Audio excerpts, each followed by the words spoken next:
Il y a certaines toux que l'on ne peut pas guérir par des remèdes contre la toux. Les médecins d'autrefois pensaient qu'une personne dont la toux ne pouvait pas être guérie par un traitement ou un médicament était possédée d'un démon.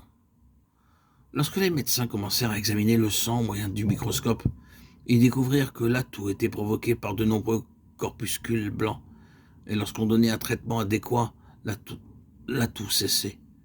Les patients alors pouvaient dire « Quel merveilleux docteur, j'ai bu des tonnes de médicaments sans résultat. » Mais ce médecin expert m'a tout juste fait 2 injections et j'ai été guéri.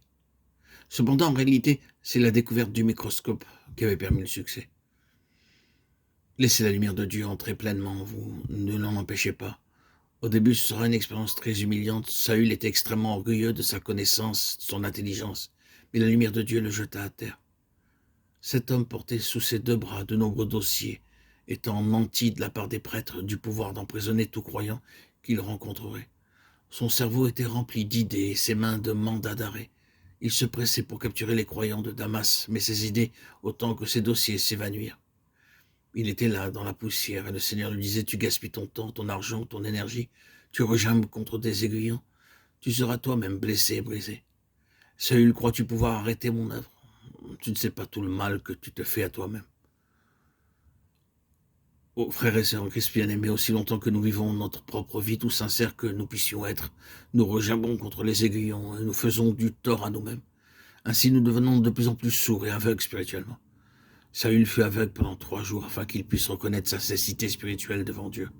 Au lieu de demander « Qui es-tu, Seigneur ?» il aurait pu poser d'autres questions, telles que vous vous en posez maintenant vous-même.